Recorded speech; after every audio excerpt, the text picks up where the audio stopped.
Bismillahirrahmanirrahim. Assalamualaikum warahmatullahi wabarakatuh. Selamat siang rekan-rekan media yang saya hormati, saya banggakan, dan tentunya dalam menjalankan tugas pada hari Minggu ini. Tepatnya hari ini tanggal 28 Mei 2023, Polda Metro Jaya akan menyampaikan terkait yang ramai menjadi perhatian publik. Rekan-rekan, pada konteks peristiwa ini tentunya kita lihat secara utuh, dan sebelumnya saya akan menyampaikan frame by frame, angle yang sama, kamera yang digunakan sama, ya, kemudian juga eksifnya juga sama, hanya yang membedakan adalah jam, karena jam merupakan alur tata urut yang bisa menggambarkan secara utuh. Jadi tidak lagi memenggal sehingga dapat membuat persepsi yang berbeda.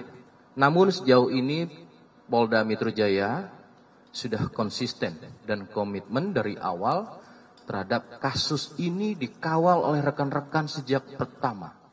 Pertanyaannya, mengapa frame ini sama dengan angle teman-teman miliki? Karena ini adalah produk teman-teman juga dari jurnalis yang dapat kita berikan akses sebagai wujud transparansi, sebagai wujud objektivitas, sebagai wujud sama-sama teman-teman tadi konsisten dan komitmen untuk melakukan kontrol sosial terhadap kasus ini. Karena semangat penyidik Polda Metro Jaya sama semangatnya dengan khususnya keluarga korban, apalagi masyarakat, untuk mengungkap kasus ini.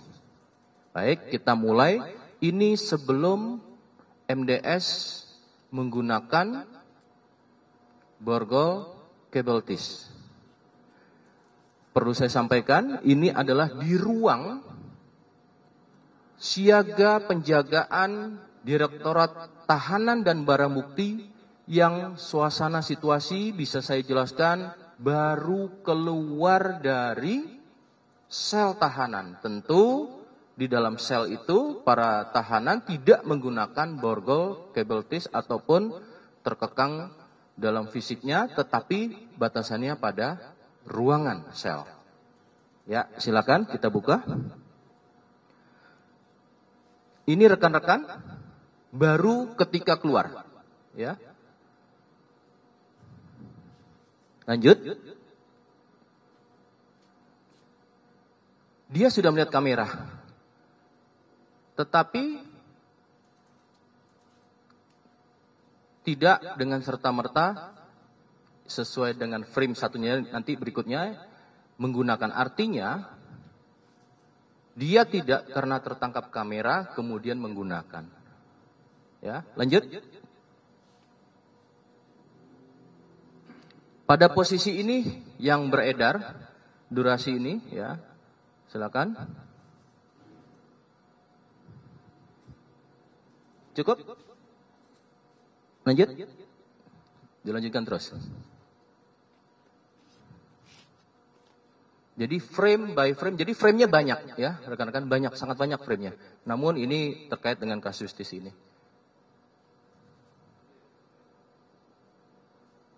Di play silakan. Sehingga rekan-rekan akan bisa menggambarkan, melihat ini secara utuh ya. Oke. Frame, play lagi, frame berikutnya.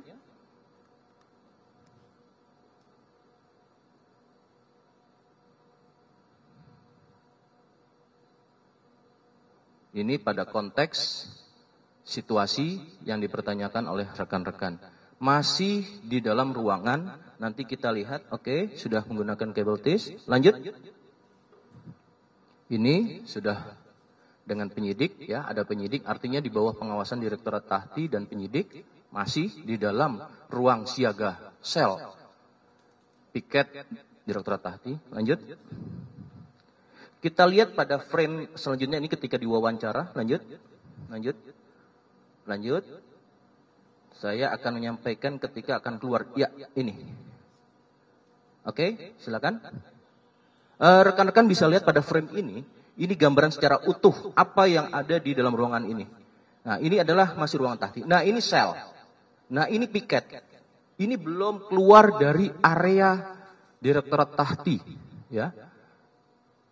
Jadi, secara umum ketika menunggu adanya penyerahan pengurusan ini masih di situ. Nanti akan saya jelaskan konteks peristiwanya saat ini setelah frame selesai. Lanjut. Ketika keluar sudah sesuai SOP. Dengan menggunakan baju orange dan menggunakan kabel tis yang kemudian dibawa oleh penyidik karena sudah penyerahan. Lanjut. Dalam rangka untuk kegiatan dokes nanti akan saya jelaskan.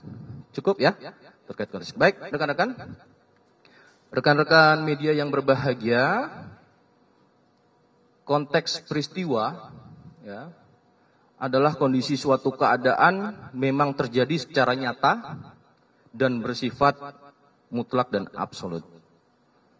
Konteks ini sesuai dengan konteks peristiwanya, maka kita samakan dulu. Dalam perkara ini konteks peristiwa tersangka MDS menggunakan kabel tis sendiri. Ya. Namun secara utuhnya tadi rekan-rekan sudah bisa melihat ya. Perlu kami jelaskan peristiwa tersebut pada faktanya masih bertempat dalam kawasan rumah tahanan Polda Metro Jaya. Tepatnya pada ruang administratif dan piket siaga. Pada hari Jumat, tanggal 26 Mei 2023, sekira pukulnya adalah pukul saya gunakan waktu yang tepat pada video sesuai dengan FX yang digunakan teman kita jurnalis saat mengambil, yaitu pukul 13.34 waktu Indonesia bagian Barat. Peristiwa itu terjadi di bawah pengawasan penyidik dan anggota Direktorat Tahanan dan Barang Bukti, seperti terlihat dalam frame tersebut, pada saat pengurusan administrasi penyerahan tersangka MDS dari Direktorat Tahanan dan Barang Bukti kepada penyidik Direktorat Reserse Kriminal Umum Polda Metro Jaya. Namun, MDS terlihat pada frame salah satunya ya, tiba-tiba dengan sendirinya menggunakan kabel tis. Ya. Peristiwa ini kemudian berlanjut sesuai SOP yang mana tersangka harus secara rasional kita berpikir, tersangka harus menggunakan baju tahanan oleh penyidik. Maka apabila kabel tis di tangan tersangka yang tadi tidak terbuka atau dibukakan oleh penyidik, maka sulit untuk menggunakan kaos tahanan karena sudah sesuai SOP harus menggunakan tahanan ketika keluar dari ruangan Direktorat Tahanan dan Barang Bukti. Tentunya baju tahanan dipakaikan oleh penyidik, ya, dan juga kabel tis tersebut. Kemudian fakta pasca pengurusan administrasi telah selesai. Jadi setelah pengurusan administrasi selesai antara pengurusan penyerahan tanggung jawab dari Direktorat Tahti, Tahanan dan Barang Bukti kepada penyidik.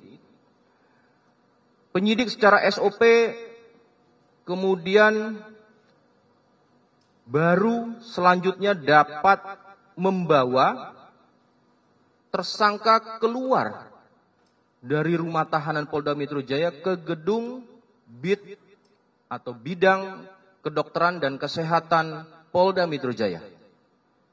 Jadi peristiwa ini dalam rangka suatu peristiwa untuk dilakukan tahapan wajib tes kesehatan akhir, ya, tes kesehatan akhir sebelum dilakukan pelimpahan tahap kedua di Kejaksaan Negeri Jakarta Selatan oleh penyidik.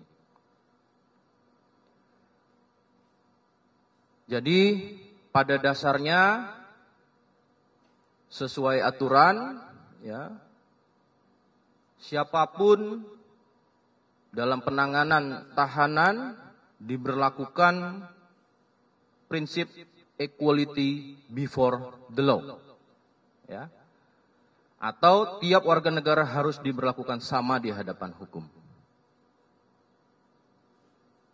Maka kami tegaskan dalam penanganan perkara ini tidak ada perlakuan apapun ataupun khusus terhadap siapapun, termasuk MDS. Dalam hal ini, mari kita sama-sama melihat sebuah peristiwa ataupun kejadian harus secara utuh, ya, sehingga ini harapannya tidak menjadikan persepsi yang berbeda. Itu rekan-rekan yang bisa kami sampaikan terkait dengan apa yang menjadi perhatian publik. Dan tentunya sejak awal kami ucapkan terima kasih kepada rekan-rekan media lah yang selalu melakukan kontrol sosial khususnya terhadap penanganan kasus ini.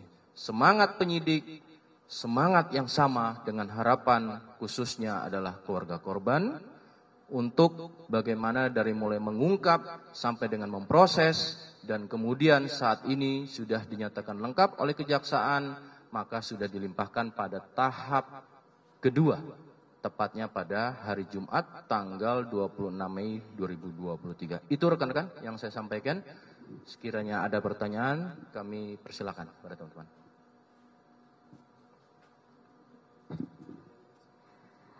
Terima kasih Pak Kabid. Saya Desti dari Tempo. Bapak izin bertanya. Tadi kan artinya Mario Dandi setelah memakai kabel tis itu dipakaikan ulang oleh penyidik. Dipakaikan ulang kabel tis lagi dan memakai baju tahanan. Nah itu yang saya tanyakan, pemakaian kabel tis oleh petugas itu dilakukan tempat yang sama di tempat duduk itu atau di mana Pak? Begitu. Masih di tempat yang sama. Tadi ada frame ya, ketika baru selesai sebelum diwawancara itu oleh teman-teman juga, itu petugasnya baru duduk di tempat yang sama. Kan terlihat pada saat keluarnya pun sudah menggunakan kabel ties. Terus kemudian juga konteks video, maka saya jelaskan pada konteks peristiwa ini. Sudah terjelaskan semua. Kalau dilihat maksud Mario Dandi memakai kabel tis sendiri itu iseng atau seperti apa? Ya, rekan-rekan bisa melihat pada faktanya. Sebenarnya ini kan belum waktunya karena dia harus menggunakan baju orange. Memang kabel ties yang disiapkan itu disiapkan oleh penyidik, ya. Dan itu masih dalam kepengurusan. Kan kita bisa melihat sama-sama faktanya, tadi sudah saya jelaskan. Tiba-tiba dia langsung memasangkan kepada dirinya sendiri. Dan itu tidak bongkar pasang, maksudnya lepas dan pasang. Proses yang lepas pasang itu ada proses pengulangan video, ya, yang berkembang di masyarakat sehingga seolah-olah adalah lepas dan pasang sendiri.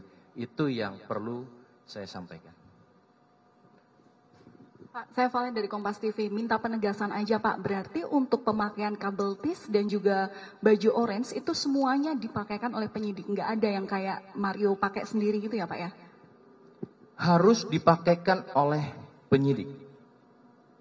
Namun kepentingan dalam frame yang ada adalah ini merupakan stok suit rekan-rekan. Kemudian mendapatkan angle satu tersebut dan kemudian banyak yang mengatakan bahwasannya menggunakan sendiri akibat karena adanya kamera. Tetapi jauh sebelumnya dia sudah sadar kamera dan tidak langsung menggunakan. Ya, tiba-tiba aja. Ya, nanti rekan-rekan bisa melihat seperti tadi.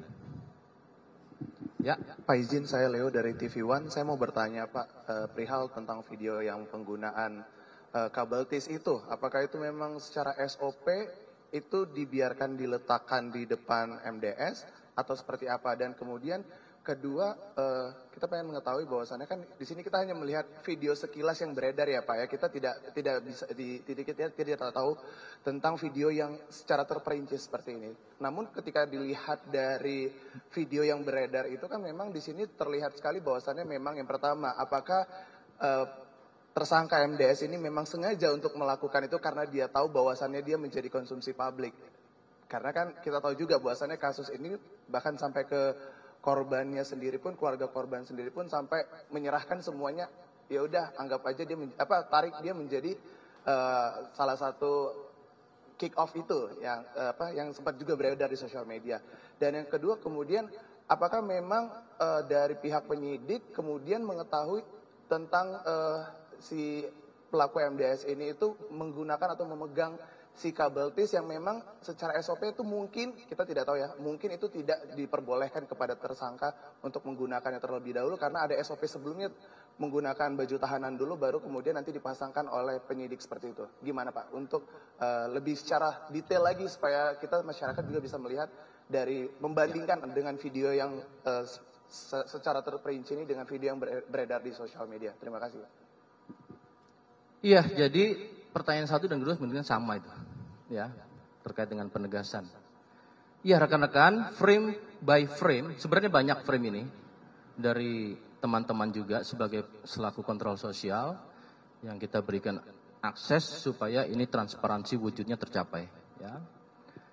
Dalam SOP tentunya yang menggunakan baju orange dan kabel tis adalah penyidik dengan tujuan ya agar tahanan ataupun tersangka ketika keluar pada area dari kawasan rutan atau rumah tahanan Direktorat Tahanan Barang Bukti Polda Metro Jaya ini tidak melawan, tidak melarikan diri, membatasi segala aktivitas fisiknya dan memudahkan dalam pengendalian dan pengawasan. Ini secara SOP. Terkait dengan tanggapan itu sudah disampaikan tadi, kami sampaikan semangat Polda Metro Jaya, semangat penyidik, hal yang sama dengan apa yang dirasakan, harapan, semangat daripada khususnya keluarga korban. Setelah ini mungkin rekan-rekan bisa menghubungi dari kuasa hukumnya Ibu Melisa. Kami selalu intens menyampaikan setiap perkembangan dan kemudian juga memberikan masukan dan lain-lain. Semangat kami sama. Saya rasa itu yang bisa kami jawab, ya. Oke. Berarti bisa dikatakan bahwa tim penyidik yang saat itu berada di ruangan bersama Mario Dandi kecolongan karena istilahnya Mario Dandi pakai kabel tisnya sendiri gitu. Padahal di situ kan juga ada di sebelahnya Mario Dandi juga ada tim penyidik dari anggota kepolisian. Ya, artinya frame ini saya hanya melihat dari konteks peristiwanya, ya. Sehingga peristiwa ini ada sebelum yang berkembang dengan penggunaan kabel tis, terus ada kabel tisnya lagi, dan kemudian pascanya. Artinya memang di ruangan itu adalah ruangan masih steril untuk tahanan keluar yang kemudian aktivitasnya di bawah pengawasan sebelum keluar dari pintu depan dan pagar depan dari Direktorat Tahanan dan Barang Bukti. Itu rekan-rekan yang bisa kami jelaskan. Ya. Saat Mario Dandi kedapatan memakai kabel tis sendiri, ada nggak teguran dari penyidik? Teguran. Dalam hal ini tentunya kan proses ini sudah tahap 2 ya. Kalau proses pendalaman kan tentunya ini sudah secara konstruksi. Dulu kita lihat peristiwa ini kan konstruksinya sebenarnya adalah tahap untuk penyerahan ke tahap kedua. Ya, dalam rangka penyerahan ke tahap kedua, namun peristiwa konteks yang tadi saya sampaikan adalah sebelum ke sana akan dibawa ke Bitdokes. Ya. Nah, kemudian melihat ini SOP yang dilaksanakan penyidik tadi kami sampaikan ketika keluar kawasan itu juga terlihat dalam frame konteks pada produk teman-teman juga. Itu yang bisa kami sampaikan. Ya. Cukup rekan-rekan? Baik, terima kasih rekan-rekan atas perhatiannya. Tentu dalam hal ini teman-teman dari media, khususnya lagi media TV ya, bisa menjelaskan secara konstruksi utuh, mengingat perkembangan ini jangan sampai melihat dengan penggalan, kemudian melihat dengan ada pengaruh-pengaruh teks ya, sehingga membuat masyarakat nantinya akan berbeda persepsi. Polda Metro Jaya dalam sekali lagi mengucapkan terima kasih atas masukan, saran ya, kemudian juga kontrol sosial yang sudah dilakukan kepada kami Dan tentunya ini bagian daripada komitmen dan konsisten Bapak Kapolda Metro Jaya, Irjen Polisi Karyoto SIK, bagaimana membuat masyarakat merasakan apa manfaat dari Polda Metro Jaya dan juga tentunya tidak menimbulkan keresahan. Itu rekan-rekan. Terima kasih, kami tutup. Wabillahi taufiq wal hidayah. Assalamualaikum warahmatullahi wabarakatuh. Terima kasih.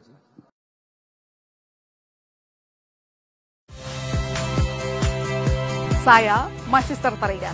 Saksikan program-program Kompas TV melalui siaran digital, pay TV, dan media streaming lainnya. Kompas TV, independen, terpercaya.